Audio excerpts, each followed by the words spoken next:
You're listening to the Tony Kinnett Cast on 93 WYPC. WCYTV Here on the Daily Signal. Good evening and welcome to the Tony Kinnett Cast here on the Daily Signal, nationally syndicated and first on 93 WIBC.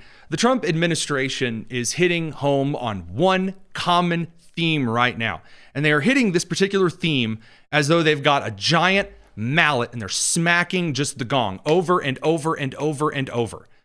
And that is delivering on as many of the campaign promises from big to small as they can. Everyone at the same time is pushing forward. And that includes Pete Hegseth over at no longer the Department of Defense, but now the Department of War from the president today. Check it out. Thank you, and it's an honor to sign this. And we will do that right now.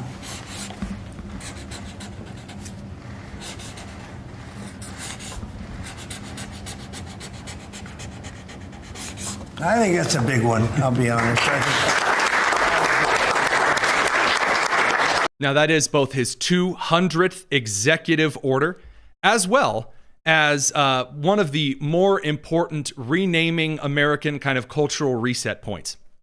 I've heard some of the criticisms already, mostly from those who say, why are we even spending time on this? How could we be doing? And I'll be honest with you, the same crew that was so excited to tear down statues of Thomas Jefferson and George Washington to rename the Redskins and the Chiefs, who have thrown all of their weight into renaming Fort Benning and Fort Jackson and the other various military forts and camps which had been named for Confederate generals. Those who have thrown all of their weight into renaming, all of a sudden they find it a waste of time.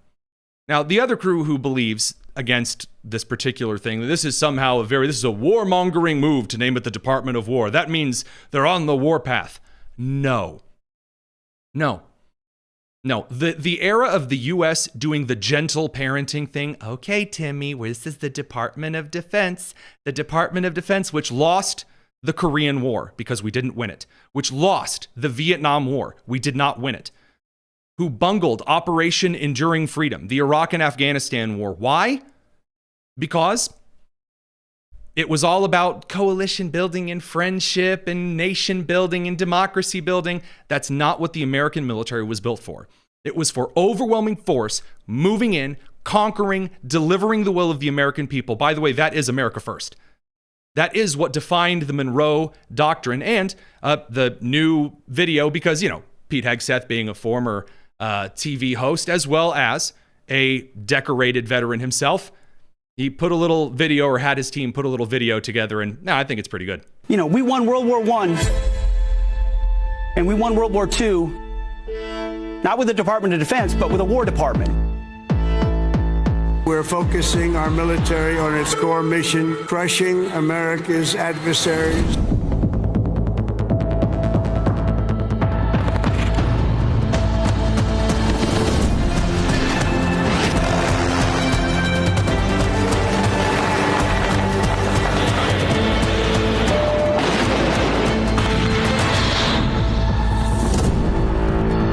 We're in the business of war fighting. Department of Defense logo with the Pentagon, and then underneath it, Department of Defense, and then you'll hear kind of the Hollywood vroom, and then it'll switch to war.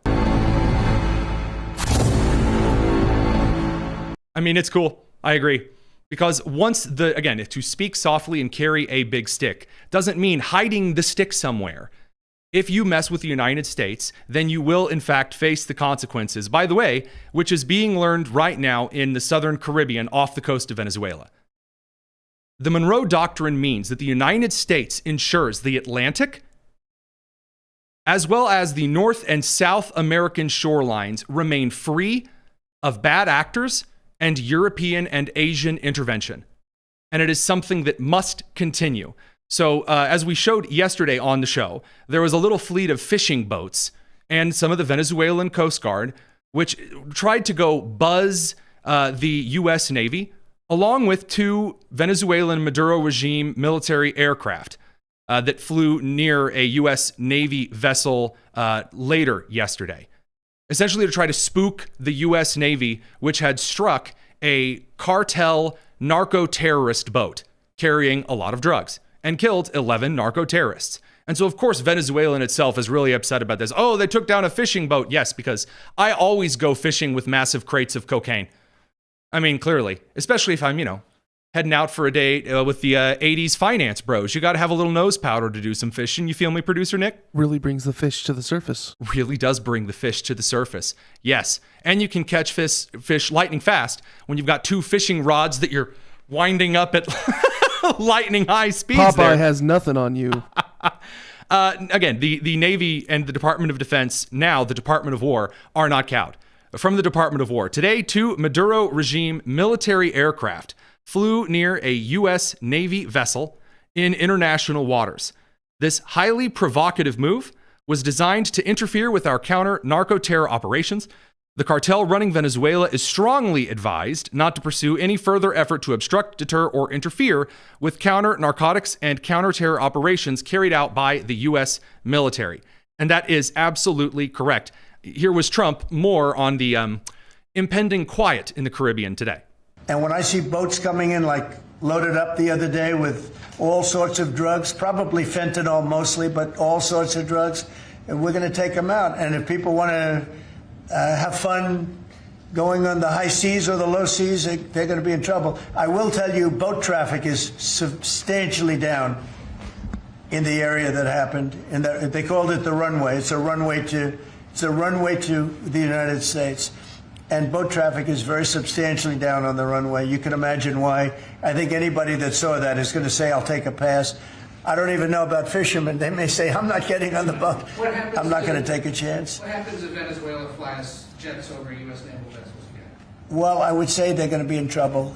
We'll let them know about that. We heard that happen, but it wasn't really over, not like they described. But I would. So again, President Trump saying, yeah, not going to be a good idea if Venezuela gets a little bit spicy. Now, again, people are making a lot of hay. The open intelligence accounts that keep track of military movements and communications, ELINT, that kind of stuff.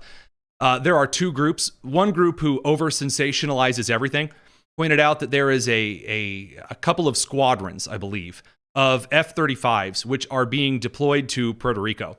And they're saying, see, this means the U.S. is going to invade Venezuela. No. First of all, jets do quite a bit more than just striking targets. Unless it's the A-10 Warthog. God bless the A-10. Never retire. Let's go. Close air support. Sorry. If you've ever seen an A-10 Warthog in action, the excitement will be with you for the rest of your entire life. But alas, the F-35 is also engaged in a lot of rapid engagement surveillance. Yes, in fact, rapid engagement surveillance, when you think something is happening and one of the U.S. drone fleet just ain't going to cut it. That is, in fact, what they are also for. Now, you'll notice that I didn't tell you what I believe that they're for, but I do believe that the United States essentially creating hard points of micro deployments that are not in some far-flung Middle Eastern country forever, but are enforcing the Monroe Doctrine, which, by the way, is one of the comments Delphix actually pointed out correctly. President Teddy Roosevelt's first big test for the U.S. of the Monroe Doctrine was in 1902 during the Venezuelan border crisis, in which the United States told the British, hey, listen here, bud, we're going to be the ones negotiating, arbitrating the negotiation of any European intervention in South America. Now, the U.S. has had its ups and downs in South America. Shout out to Chile. However, in all, the United States leveraging the full force of its military as if you mess with us, we will end your family's bloodline. Yeah, I mean, that's what I voted for. That's a far better use of my tax dollars than some UN aid crew, than palming off those US dollars to whatever local terror group is willing to give them quarter. Radio crew, we're going to send you guys over to the commercial land. We're going to continue on the live stream. There's a lot more. It's the Tony Kinnett Cast here on the Daily Signal. By the way, did receive a couple of comments over the last couple of days asking why we divide the show up by that particular fashion. We divide the show up into these kind of micro segments with the radio crew so that we can be on as many platforms as possible. The show started out as a radio show, but we do the live stream. The live stream's grown bigger, so we're trying to keep you guys from having to sit through, 2, 3, 4 minutes of commercials. And so we just send the radio crew off like a bad toddler who got back out of bed again. And then in a minute, we'll bring them back. So those things said, let's talk about Hegseth and the Secretary of War not messing around on a lot of other things.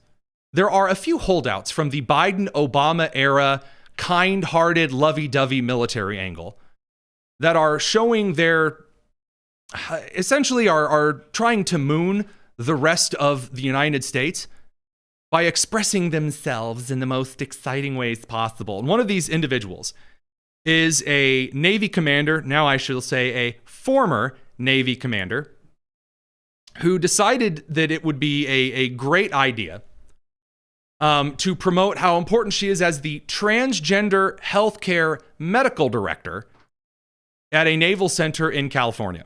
So Janelle Mara, again, the rank of commander, promoting her important work of while, again, right now, individuals suffering from gender dysphoria who are not mentally stable by nature of believing they are in the wrong body, believing that the wrong kinds of hormones are flowing through them.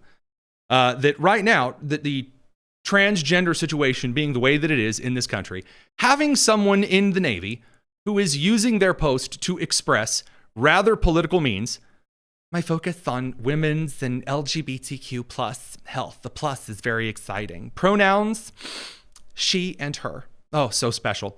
Hegseth quoted that and said, pronouns updated. They are now she, her, and fired. Yes, removing some of the theatrics around your sexuality and focusing instead on war fighting. Yeah, I'd say that's more effective. That's a better use of my dollars. The same with the Department of Education, which has been brought down to a core function like it used to be as the Office of Education, to keep track of education statistics and ensure that civil rights are being upheld. Not providing resources on third grade transgender lessons and, how awful white people are and the other kinds of nonsense that throughout the entirety of the Biden and Obama administrations consistently forced individuals in the public sector and the private sector to abide by a series of regulations that not only crippled the economy, but also put individuals in jail, or at the very least, within the crosshairs of FBI investigations. Like if you were a parent who would go speak at a school board meeting, you would be put on a domestic terror watch list. Those things are no longer going on. So one of the reasons why it is important when you see a major name shift like the Department of Defense back to the Department of War, it is an honoring of American history. It is a recognition of American culture where it belongs. And it is again making clear what the tax dollars for specific bureaucratic agencies, which are already too large and too bloated, are meant to be spent on. Not random acts of defense and loving kindness and investments in random Middle Eastern communities with Sesame Street and naval drag and whatever nonsense like that. If the Navy wants to do drag, again, a time-honored Navy tradition, they can do that off-duty. Can't help it, but a little bit of a sailor joke there. Now, again, I'm all for making sure that our military servicemen get the best care while they are in the military and afterward. And the focus that Pete Hegseth has brought to the VA, to Veterans Affairs in general, to ensuring that health care for our vets is top-notch is excellent. I want our Marines to have the best Crayola crowns. No Rose-Art crayons for our Marines. Now, unfortunately, the former officer theatrical crew, it's a little bit worse. We got to bring the radio crew back. Don't go anywhere. It's the Tony Kinnett Cast here on the Daily Signal.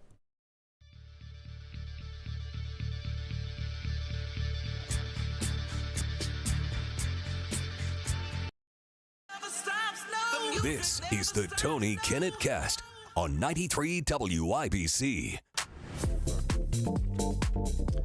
Welcome back to the Tony Kinnett Cast. We cannot say that the shift away from the United States activist culture has come quickly enough, because we talked about RFK Jr., the Secretary of Health and Human Services, yesterday in that Senate committee hearing, arguing with every Democrat senator in the room and a couple of Republicans. A lot of shouting was going on. Well, one clip we didn't get to play for you was of two former Army officers. And I want to make this clear. Two former U.S. Army officers who were escorted forcefully out of the room after they stood up and started shouting about Palestine and genocide and pesticide. Here you go. Every American sitting at home right now needs to realize that you are paying for a genocide. Take this one. Rise up, America! Rise up! It is time to take back this country from these corrupt politicians. It is time. It is beyond time.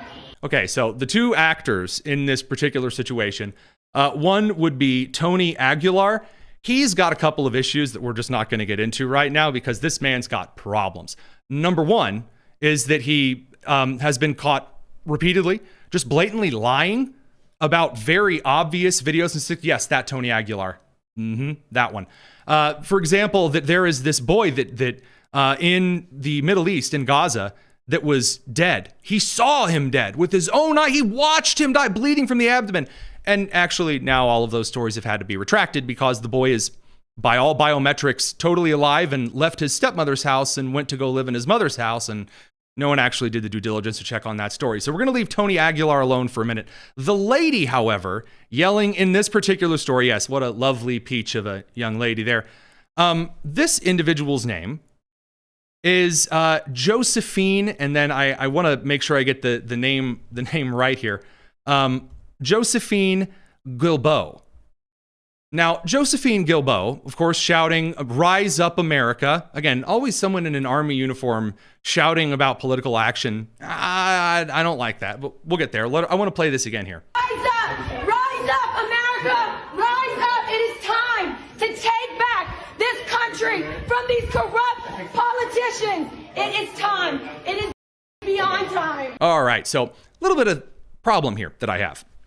So a friend of the show, actually over from the Ruthless podcast, their producer, Lee Wolf, he noticed something that I noticed. It was a little strange. We did some digging this afternoon. So if we could shift over to the B-roll for segment 2 here, I'll show you what I'm talking about, guys. So in a different video, she's got her Class A uniform on, sort of. There is no tie, which, I mean, you know, there's also no head covering. I really don't like it when people dress up in uniform to do political advocacy anyway. There was that individual from not too long ago who was arguing about her mother and her uniform, things like that.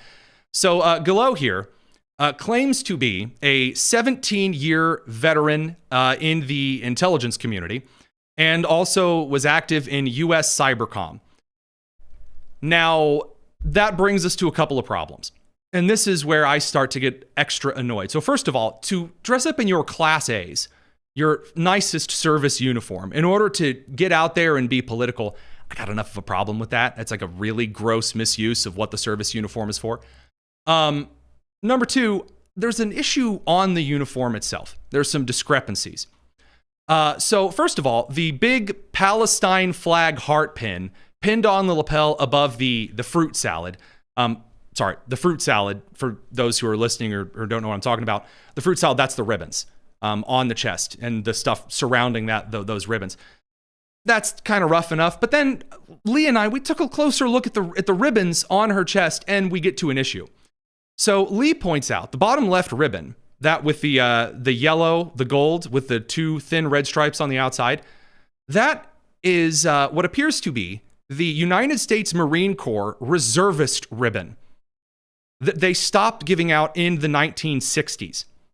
Now, why would an officer in the U.S. Army, past or present, be wearing a Marine Corps reservist ribbon?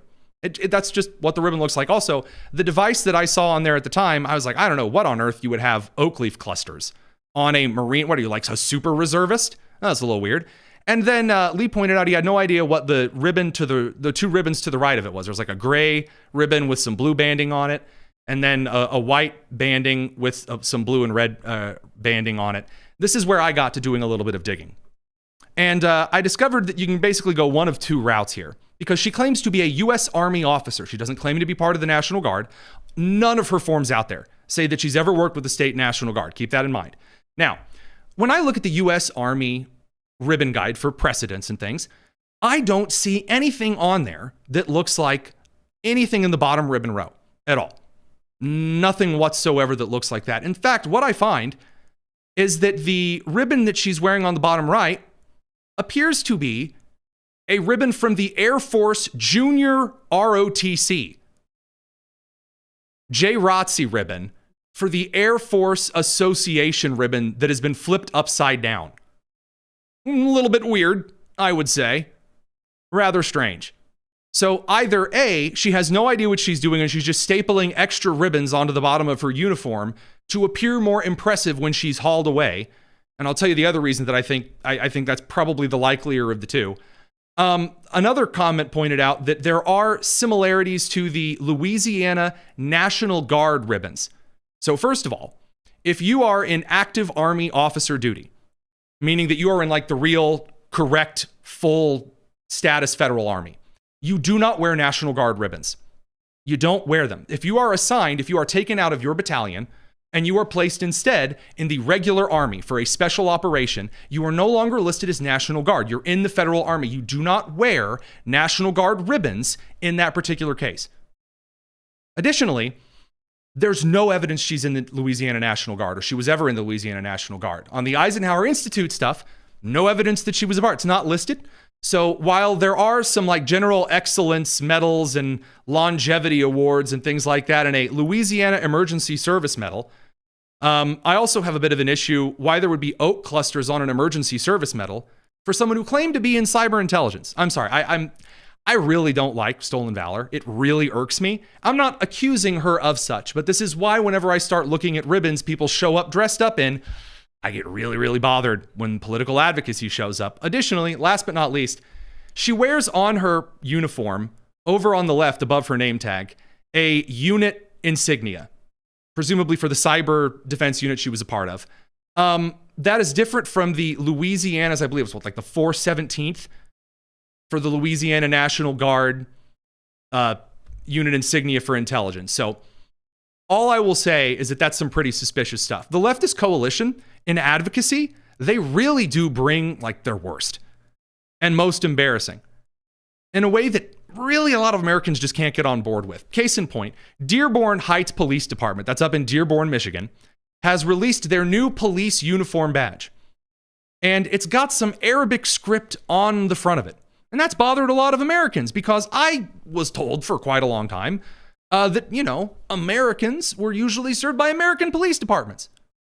And given that English is, even if it's not the technical official, congressional official language of the United States, although it should be, there aren't a lot of police departments I know of with Spanish or French or Morse or other languages on the badge. Then, you know, given that that's the largest Muslim community in the United States up in Dearborn, given the hate, death to America chants that have been going on up there, it's kind of weird, Producer Nick. I would argue that it's not even necessarily that it's Arabic script. It is the intention of the inclusion of the Arabic script in and of itself. This is a purely political option here. Doesn't it say something also about, I don't know the translation here, but something about respecting the pride of like diversity, something on the front of the badge? Something to that effect. People have goofy. It's just so goofy. Now, we do have to send the radio crew away for commercial. Again, we're going to go through some of the leftist coalition just desisting into chaos over here on the Tony Kinnett Cast. See you guys in a second, radio crew. It's the Tony Kinnett Cast here on the Daily Signal. All right, so aside from the imagery, the left has no idea what they're doing in response to anything the Trump administration is up to. And so the younger, more violent crew is getting more loud and violent. And the older crew has no idea what to do. They're just pulling anything they can. Case in point, New York City mayoral race, getting into the last stretch here, looking towards November. That election is right on the heels, right? So Zoran Mamdani, the young, angry, loud, open communist, pro-jihadi, very, very insane dude. He's running against two different Democrats, current mayor and incumbent Eric Adams, as well as the former governor of New York, Chris Cuomo. And it's Chris or Andrew? It's Chris. Yeah, Chris Cuomo. And then, of course, on the Republican side of the ticket, Chris Silva, who doesn't have a chance in this particular race. And a lot of people have been encouraging either Eric Adams and Silva to drop out, or for Cuomo and Silva to drop out, because they're just not going to win. You're going to split the vote, and you're going to have a communist be the mayor of New York City, a pro-jihadist communist of New York City. So, yeah, a lot of people have some issues. Andrew, sorry. The Cuomo brothers, they're rather easy to mix up. Both equally despicable men. Both equally Cuomo. So in this particular case, Eric Adams makes a big announcement today. Oh, big, huge announcement. We're going to get into it. Oh, so exciting. Is he going to drop out of the race? There's been a lot of speculation. So Cuomo gets in front of Adams gets in front of the country. And as his big, huge move, decides that what he needs to do is just accuse Cuomo of racism. That's the big announcement. He dragged everyone into a press conference today. Check it out. So I want to be clear with you. Andrew Cuomo is a snake and a liar. I am in this race, and I'm the only one that can beat Mandani. Andrew has had a career of pushing black candidates out of races. You've heard me say it over again. Carl McCall, Charlie King. Great. Thanks, Eric. So the older folks in the Democratic Party are just calling everything racist. That's never been tried before. And the younger goobers are turning to violence because, of course they are. So this is happening in a couple of places. So again, right now, Trump has announced he's probably not going to send the National Guard in. Maybe it's the National Guard of Chicago, maybe not. Might just send it to Louisiana instead and just let ICE do the work in Chicago. And the Antifa crew in Chicago has now announced that they are going to get out there and make threats openly to Immigration Customs Enforcement to directly impede federal law in Chicago.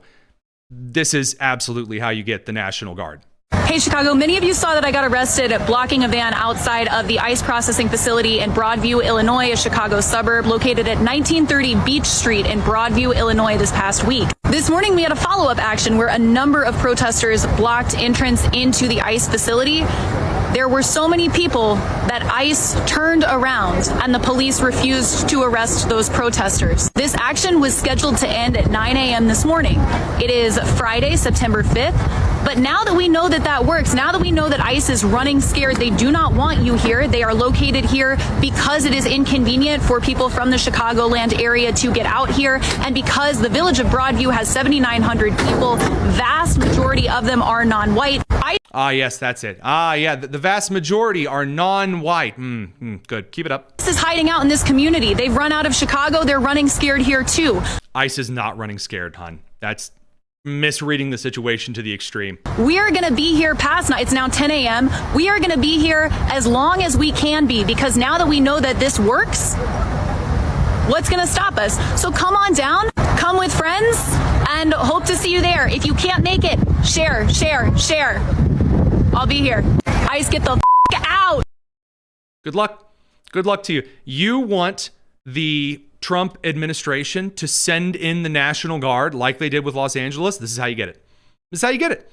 You get out there, you threaten, you do what ICE is currently dealing with in Portland, and you are going to get the National Guard right to your doorstep. And really, the key to all of this does in fact come down to Portland. Portland is kind of the linchpin of what is going to bring the guard down in these blue cities. We're going to talk about it. We got to bring the radio crew back from commercial. Don't go anywhere. It's the Tony Kinnett Cast here on the Daily Signal.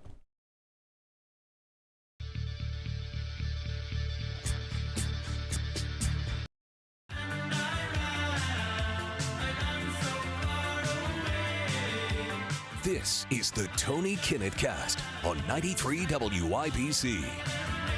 Portland. It sucks. Kind of the worst. It's Oregon. That's already bad enough. Then you get into Portland. It smells like urine, and I'm not talking about the streets. A lot of the Antifa action in the country is coming right out of Portland. And it has been a place where Immigration Customs Enforcement has requested that those who are in jails and prisons who are illegal immigrants be turned over to the federal government because they're not supposed to be taking local resources for law enforcement.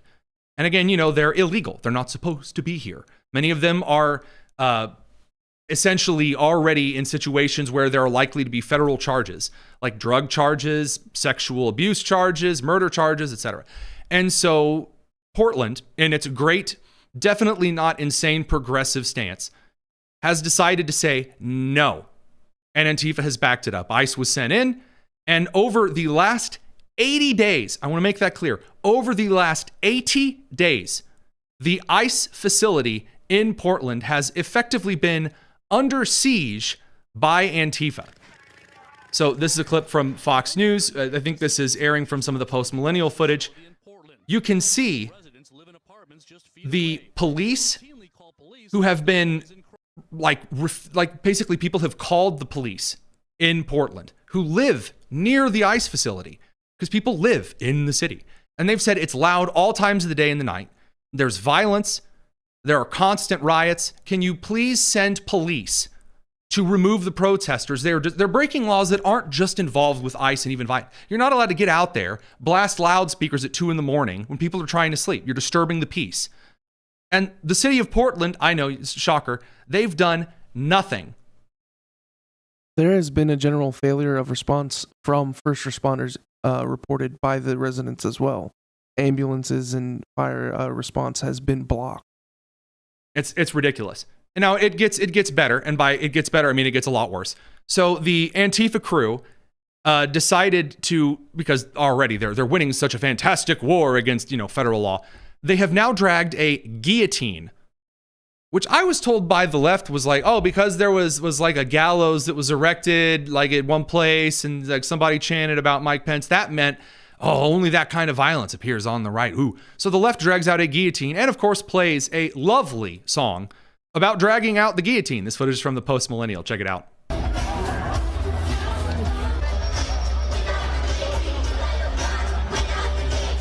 I mean, an actual guillotine.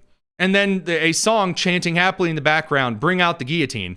It's such lovely children's music, I can only assume they imported it from, Palestine.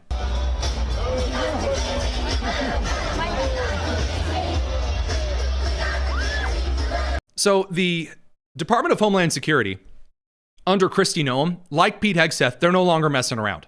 They are no longer messing around. The Homeland Security posted this video online, or quote tweeted it, I should say, saying, to call for beheading officers is unhinged behavior. The men and women of ICE put their lives on the line every day to arrest violent, criminal, illegal aliens. Politicians and activists must turn the temperature down and tone down their rhetoric. This is them saying it nicely. Because the alternative to this is the National Guard. And by the way, to the mealy-mouthed out there who are suggesting that, oh, Trump can't just send in the National Guard, the correct and legal application of federal law enforcement, including the military, is when federal officers are upholding federal law legally with legal warrants, and they are being impeded by those in an organized fashion inciting violence. That qualifies as an insurrection, first of all, but also impeding federal agents and putting them in danger. You do get to provide security to those federal forces.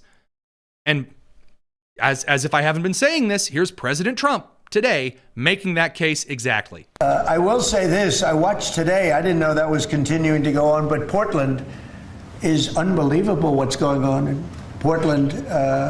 The destruction of the city.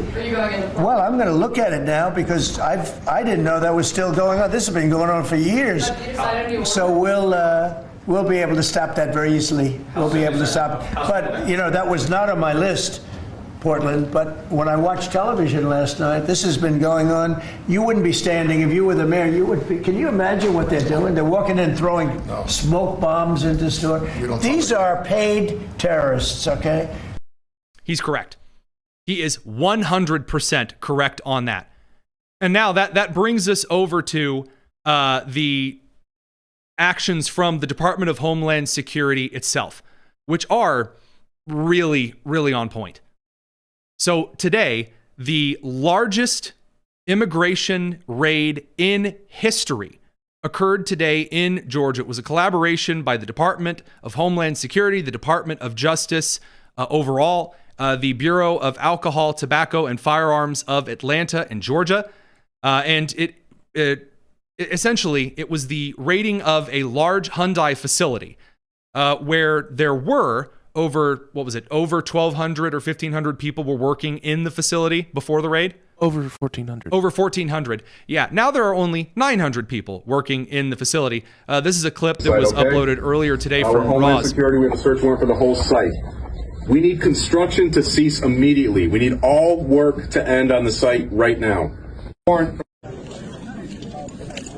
See the individuals that have been, again, detained.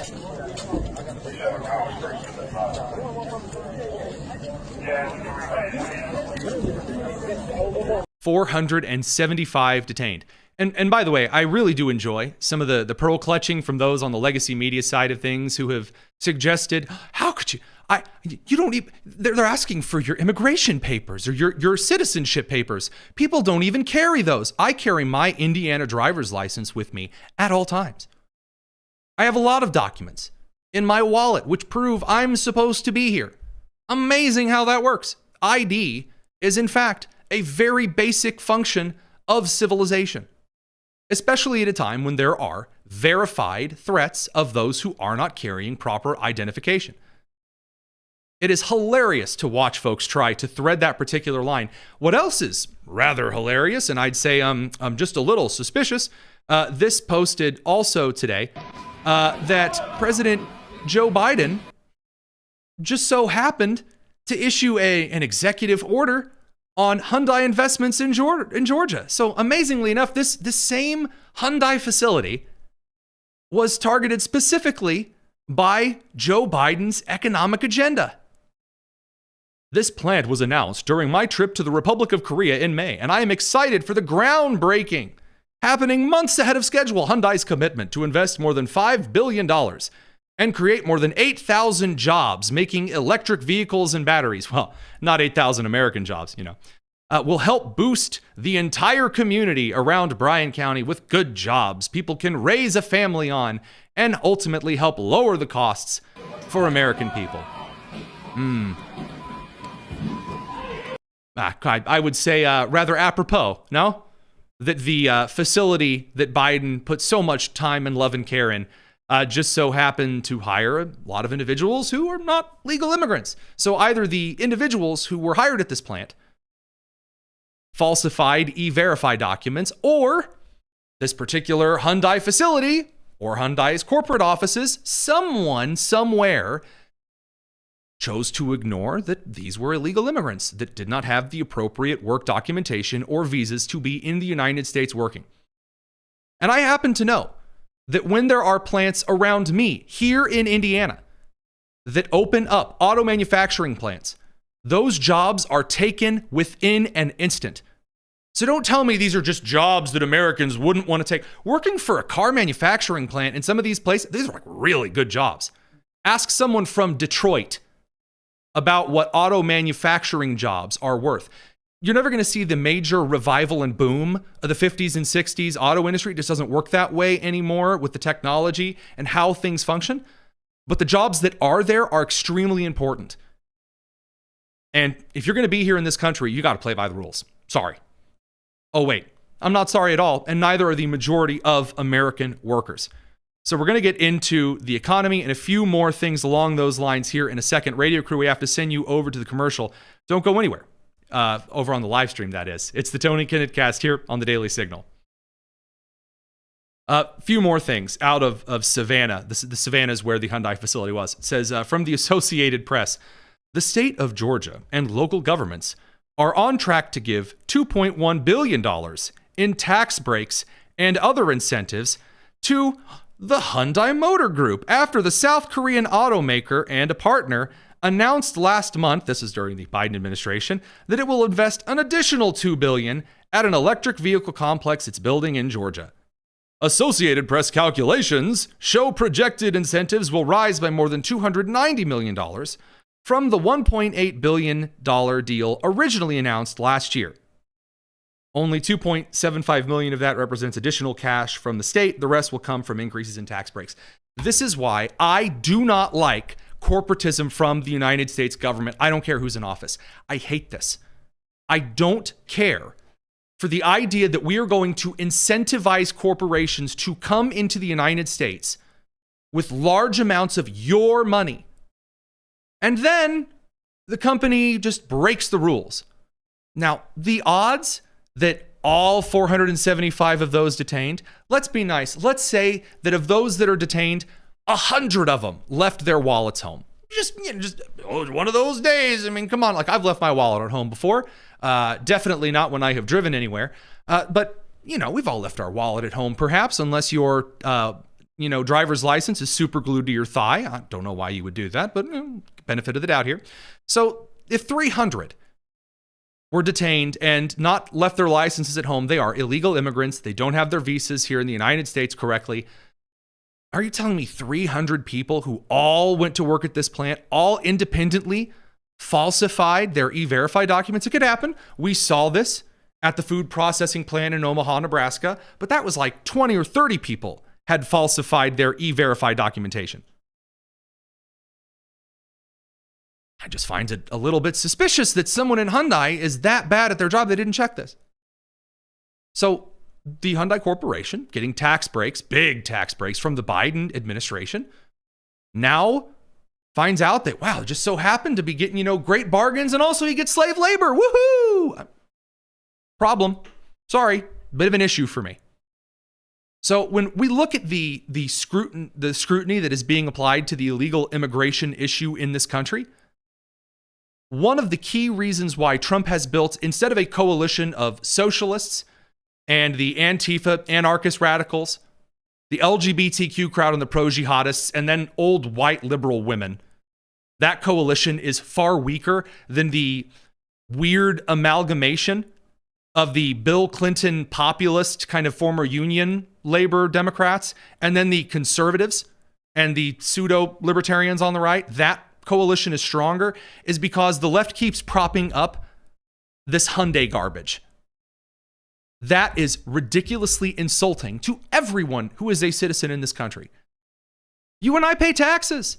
Illegal immigrants do not pay taxes in the same way. Oh, sure, they may pay a sales tax every once in a while and some kind of finagly ways to make taxes happen. No, not in this way. We'll be back in a second. We're going to talk economy and then some really good news. It's the Tony Kinnett Cast. Don't go anywhere.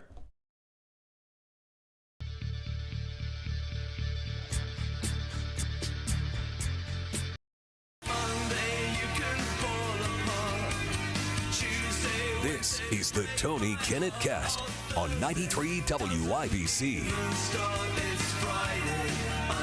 Now, this brings us to some of the economic numbers here in the United States. We're now in September. The jobs numbers came out this morning, and in a couple of ways, they didn't look too fancy. They didn't look too good. And this had immediately every single speculator out there making all of the bold statements right off the crack of the bat. And some saying, look, this is because of the tariffs that the job numbers haven't increased. Actually, some of the jobs numbers are good. Some of them are bad. You have a lot of different narratives that are already jumping out. Some are saying we haven't even seen the revisions yet. There's a lot jumping in already on that. So before I get into some of the ins and outs of this particular jobs report from the president today, who was asked about it, and then shifted over to the economic spokesperson, Kevin Hassett, President Trump. Yeah, Mr. President, we learned this morning that we've lost 78,000 manufacturing jobs this year. How do you explain? Well, one thing we have is, we have the interest rates are too high. That was, a matter of the Fed. But the other thing is so many different elements aren't included yet. And one of the things we've learned, and we learned that the hard way, watching over the last few months, are the corrections that people have been making. They'll say you're losing jobs, and then they'll say, by the way, we have a correction a month later of, 100,000 jobs are missing. They actually had a correction once of 850,000 jobs. But I'll let Kevin just speak about that a little bit, because I heard him speaking about it this morning. I thought he did very well. Please. Well, thank you very much, sir. Well, I think that if you look at the indicators, there's capital spending boom, industrial production at an all-time high. The Atlanta Fed says GDP now is north of 3%. And so all the indicators are saying that things are really strong. And what we've also seen is that Goldman Sachs put out a study yesterday that said that the August number tends to be really messed up because of seasonal adjustment things, and they tend to be revised way up. And so I think if they were revised up, which has happened on average over the last 15 years by about 60,000, then everything else would make sense. But right now we're puzzled about the BLS numbers and looking forward for new leadership there to make it so that the numbers are more reliable. Okay, so going with the statistics thing, either way, whether or not in the next couple of weeks, which is really when this question will be answered pretty down pat, is Powell going to lower interest rates after this? Is this going to be kind of a hook? Is it going to be kind of a question? you actually do need someone a little bit more finger on the pulse of watching the markets, the manufacturing economy, and all of that than just, yours truly. We head over to Robert Netzley, the founder and CEO of Inspire Impact Group, because not only is his new book, Biblically Responsible Investing on Wall Street as It Is in Heaven, getting ready to come out, not only on that side, but because, look, if we're going to talk about like some financial advice, some kind of general themes in the market, getting results, I would rather do so from a guy that's got his heart in the right place. And I know I'm a little biased here as your neighborhood friendly Baptist, but got to say, Robert, good to have you, man. Hey, pleasure to be here, Tony. Thanks. Let's dig right in. So first of all, I know you guys are coming off of a big victory because Costco announced that it's not going to be selling mifepristone, the abortion drug, because of your shareholder intervention. That's kind of unheard of. Yeah, it's a huge win. We started the shareholder engagement campaign about a year and a half ago with Costco, and a huge coalition has rallied around that. Certainly not a single-handed effort, but as we have spearheaded and helped lead that charge, we're thrilled to see that. And that's just an example of many other wins as we, as Christian investors, conservative investors, are realizing that we have a direct inroad to the boardrooms, and we can make some pretty significant change when we just don't outsource our votes and influence to BlackRock and Vanguard, but instead take control of that. We can see some really amazing progress. But do you realize how rare it is to actually see results on that front? Well, of course you do. You're in this game. I have been calling for years now for ABC News specifically, because media accountability is kind of one of our shticks here on the show. They'll put forward an egregiously false, objectively, verifiably incorrect headlines. The reporting is maliciously terrible. And I will point out, hey, look, the shareholders at Disney, they must realize that these kinds of headlines are directly against shareholder values to grow the company and increase dividends. And here you guys are actually delivering not only on the financial and the journalistic side and getting those results, saving lives by mifepristone, not poisoning mothers, and of course, killing kids. Absolutely.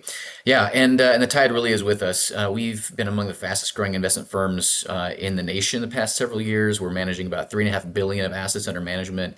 And it's testimony to what I believe God is doing in the industry, opening the eyes of his people to this huge problem. We've been taking his money and just, putting it in all sorts of heinous things. And just a little intentionality, we can earn market rate returns from good companies doing good things instead of funding the enemy's endeavors. I'm going to be really clear about two things. First of all, how encouraging it is to actually hear a brother in Christ say the tide is with us. I mean, do you know how rarely that is said these days? And that kind of a smile on your face when you're saying it. And the second thing I want to be clear on, we are not paid by the Inspire Impact Group. This is not a sponsored segment. Producer Lou booked this based on some of the stuff that we've worked on before. So just to be clear, this is not like some kind of a special sponsored segment. I'm actually really freaking happy to hear some of these results. So I want to keep pushing. I want to move on this because a lot of Christians and a lot of conservatives, the country at large, they're nervous about the interest rates in September. You're in the business of giving advice, of kind of looking for organizational opportunities in rough times specifically. What if Jerome Powell over at the Federal Reserve gets cold feet or political feet, doesn't lower interest rates? Absolutely. So we've got a lot of economic commentary available for free at inspireinvesting.com to really, people want to really dig into the commentary there and some of our long-term thoughts about those things. Certainly, just in a nutshell, the Fed has a lot of power, but it doesn't have as much power as many people think they do. And it will be interesting to see how the markets react to Jerome, and of course with the whole Trump Fed debate, or Twitter or X war, or whatever you want to call it there. So you mean that like different parts of the economy, different sectors could respond totally different to this fight? Sure. I think investors oftentimes just myopically kind of watch the Fed and make bets based on, well, look, interest rates go down, interest rates go up. This is exactly what's going to happen. You mean like drinking Red Bull and watching CNBC? What do you mean like myopically like watching the market here? There's a term called buy the rumor, sell the news. And so anything that happens in the markets has been priced in 6 months ago. And so if you're waiting for that Fed announcement, you're usually too late. So that's the in a nutshell. I think it would be better if Jerome would decrease interest rates. I think there's some some things that we're seeing in the labor markets that would help him make that decision. But I think it's also a little political, and so who knows what's going to do. I want to pick your brain on that for a second, though, because we just talked to a major investment crew who is concerned about the idea that Americans no longer value labor statistics coming out of the government. They no longer value market statistics coming out of the government. You're talking about this being priced in. If Fortune 500 companies are no longer watching labor stats regarding governmental numbers every month, what is your Christian conservative investor crew watching? Yeah, well, we look at the same data as everybody else has, and unfortunately, it does revolve around a lot of these government stats, which I'm encouraged to see the Trump administration working to fix and add some credibility back into those numbers. Have you heard about the EJ Antoni being appointed to that position? Sure. Yeah, it's just there's also the looking around just at the price action in the market, because the price doesn't lie. You can look at the stats, you can look at the economics, but what's happening on the actual price charts is telling you what the market actually thinks. The politics fade away as soon as it's too expensive to bring those products into the factory and keep that same crew on manufacturing in that part of the sector. Absolutely. And we're more index investors. We're the world's largest provider of faith-based ETFs. And so we'd encourage, rather than market timing and that sort of thing, it's good to be informed, but all the studies show you're more consistently long-term, how you build a pack to shoulder for the long haul. Right. Long-term, market's down, that's a good time to buy. Market's up, maybe you want to stay invested, but try not to get jacked around by the news too much. It's fun to speculate and postulate, but over the long term, you want to buy the market, keep it efficient, and invest in good companies and avoid woke activists. That's all right, Robert. Then let's dig into the long term here. There are two ways we could take it. Both of them are going to get me in trouble. Don't care. Are we going to dig into the retirement investor Social Security mess? Let's set that one aside. Let's talk about AI. I'm told that is the future of the economy. All of the money in. You hear someone like Ben Shapiro say it's a bubble ready to burst. You hear somebody on probably the more populist side say it's the bright, shining future. As Christians, though, you and I might have a different view of AI and what man can create. What do you see long term regarding AI? Yeah, I think both those views are actually right. I mean, there is a bright, shining future potentially with AI. I think it's also overbought. I mean, so those things aren't necessarily in tension. And as a Christian, I think we tend to obviously think a lot different about technology than many secular counterparts. And we got to be careful with any sort of new technology and not to look at it as our savior or as a transhumanist sort of thing where we're going not to take away the curse of sin from the world to make my life essentially heaven here on earth, that kind of a dream. Right. We want to employ, we have a dominion mandate to go forth and exert the sovereignty of Christ, the lordship of God over all of creation. That includes technology. And so if we approach this with a kingdom mindset and take artificial intelligence captive to the will of Christ, many wonderful things can happen. And if we don't and allow those who with evil, more wicked intentions to win the day, then there's going to be some bad things that happen. So that's all the more reason for Christians, serious Christians, to be involved in industries like this and to really exert the lordship of Christ instead of abandoning, back to our bunkers and just hoping, that the sky doesn't fall on our part of the world. I think that you're dead right there. So therefore, let's carry that through to the last long haul portion, that a lot of people are doing the fear mongering, the doom and gloom of the end of the U.S. economy because of Social Security and the other entitlement programs. But there are still a lot. In fact, the rising generation, they're trying to get married. They're trying to buy a house. They want a future. They may not be able to control Social Security and the entitlement programs right now. So what do you suggest for them right now? Millennial, Gen Zer, I Alpha coming up behind them. They want a future. They want that kingdom mindset. That includes raising a family. So what do you suggest to them right now? They may not have the, kind of the Gen X or Boomer influence or money squared away to get in the big investing game. What do they do? Yeah. Well, first of all, work hard. Don't wait for a handout. Don't wait for government to make this happen for you or anybody else to happen for you. Expound a little bit. What do you mean by work hard? You just mean like on the job, like give 110%? What do you mean? Yeah, there is a tendency to look at I think the macroeconomic landscape. Houses are too expensive. It's hard to get jobs that pay well for this or that or the other thing. Those things are true, but it's also true that God rewards hard work. And so don't take a defeated mindset that, look, the world is stacked against me and I'm just going to, kind of have a pity party. Ride the For waves those who are and go willing all to in get for up populism. I hear what you're saying. go get that job, go do what you can, start a business, work hard, save for your family, have babies in faith, right? Don't wait for the world to get better to have kids and get married, all that sort of thing. Your kids are part of changing the world to make it better. Kingdom mindset. Start building. Yeah, there are plenty of opportunities for those who are willing to go out there and do it. I know there's opportunities in my business and many others like it.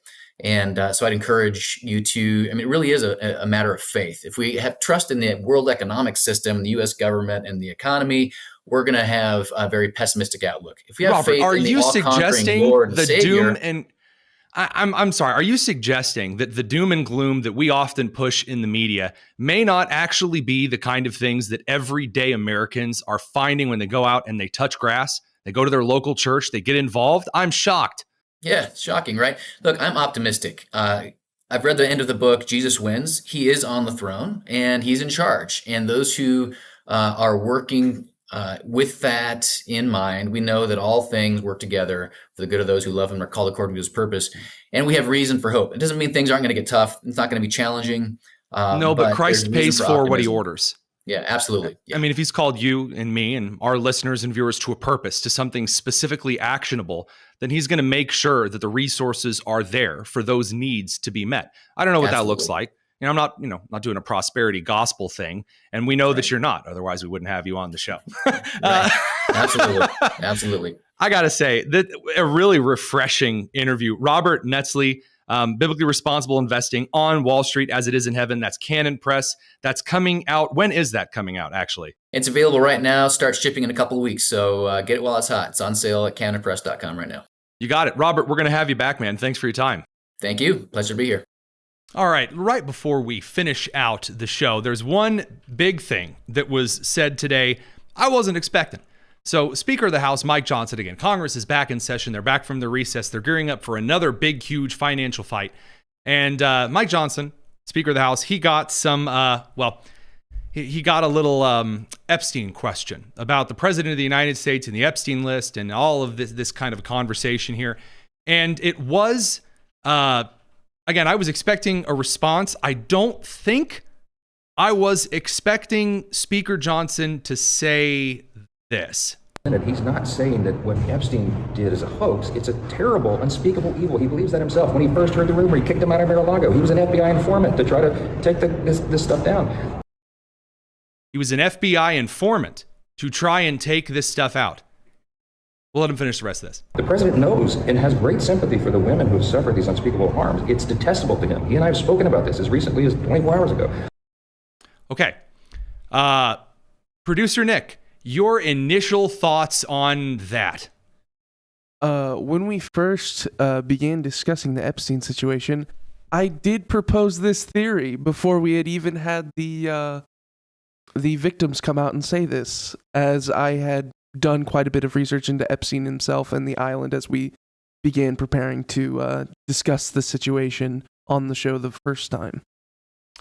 I mean, it's definitely one up there. So the question that I've had through this entire thing is what things are still ongoing and what are the things that you cannot say in public, because there has to be reason behind it. You can't say whether someone is or is not involved in an investigation if they are kind of on the informant level. Remember we played this with Ray Epps during the January 6th thing. Was Ray Epps, some kind of informant, secret inside guy for the FBI, and there were things. The more we learned about him. Right. Suspicious things. Now, I'll speculate just a little bit here. Throw a little of my rationale here again. Now that you've seen the clip that Mike Johnson said he was an FBI informant to, go after Epstein. Okay. That is a big statement to make. I am now very interested in hearing how that plays out over the next couple of days. I'm sure now, we haven't really heard from Attorney General Pam Bondi herself in big press conference sorts of ways. I think now we're going to have to come out and look at this because that's a big claim. Not even one that you can walk back. I mean, I guess you could say he once filed a statement here or there, something like that, but that's a big one. That would be an explanation as to why. But we also know the Biden and the Obama administrations have leaked things before. However, leaking this doesn't benefit them politically. I gotta be honest, I don't know what to make of this one. It seems ill-timed, but also it seems like if you were doing some kind of a PR campaign, it's a perfect time for something like this. It's also congruent with some of the statements that Epstein's lawyer had made about the situation with Trump, with the him actually throwing him out. That's in reference to 2008 when Jeffrey Epstein was banned from returning to Mar-a-Lago. In the video itself, you see Mike Johnson kind of recoil a bit when he says that. It seems that part of the discussion was not necessarily intentional. I think maybe the stress of being asked that question again and again, alongside the relevancy of the discussion itself in the news and in the administration. Either Johnson stuttered because he thought, crap, that's going to be a problem. Or he stuttered because I probably have been given clearance to say that yet. I'm also not a body language expert, though I certainly appear to be one. So there you go. There's that particular clip. One last thing. I was brought a certain story snippet over the last 24 hours. I couldn't help but share with you. According to a St. Anselm poll testing potential 2028 Democrat presidential candidates in New Hampshire, again, that's like primary open season, right? Right now, according to the St. Anselm College poll, with a margin of error of about 3%, Pete Buttigieg and Gavin Newsom are tied for the lead at 23%, followed by J.B. Pritzker at 9%, then followed by AOC at 7%, Kamala Harris at 6%, Cory Booker at a very constipated 5%, Bernie Sanders on death's door by that point, I would guess, at 4%, Amy Klobuchar and the staff members she definitely doesn't beat at 3%, Josh Shapiro at 3%, Gretchen Whitmer at 2%, and the most popular of all, other candidate at 3%. I'm rooting for other. Also, I really hope that someday that some parents name their child other candidate or just other. They come forward. Yeah, he won the election. Me. I'm other. All right. In all seriousness, though, the reason this poll is interesting to me is that if Pete Buttigieg, who is far more articulate and can cite far more data than Gavin Newsom, if Newsom and Buttigieg get together in a debate, Newsom is going to criticize Pete for not getting anything done in the Biden administration, but he can't, though, right? Because he can say, you know, Pete, you didn't actually do anything with the $7 billion. You got out there and, because, Gavin Newsom talks with his hands. You got out there and you just built 7 stations at rest stops. And then Pete Buttigieg, I guess, could fire back, well, Gavin, you haven't built a high-speed system in California. There are 2 telephone poles in rural Indiana that are stretched further apart than the length of that high-speed rail. I mean, my goodness. So what do they have? I guess is a fight against each other. Buttigieg is more articulate and cunning in a debate than Newsom, but it's very bad for him as a primary candidate because, again, we've said this before, Pete Buttigieg has according to the echelon polls, a 0% favorability rating in the black community. 0%. And reminder, the Democrat get out the vote inner city black community last crew of the coalition, that's still big enough to make a sizable swing in a primary. So whatever this means for the primary, and that J.B. Pritzker's up there is just freaking hilarious. J.D. Vance versus Pritzker. First of all, I would argue that the Ohioan and the Illinoisan have to do the debate in Indianapolis. I don't know if we have a building that can accommodate the size of J.B. Pritzker. But, Indianapolis is a sports town. We'll build a new stadium. Yeah, Lucas Oil. The roof retracts. We could lower him in that. Thank you, producer Nick. That's very good. That's kind of the last thing I wanted to, share with y'all this fine Friday. Have a fantastic evening. We've got a lot of special stuff coming for you next week. Not going to get into it, but there's going to be some cool things to get to. Thanks very much for tuning in this week. This is the Tony Kinnett Cast here on the Daily Signal, nationally syndicated and first on 93 WIBC. Take care.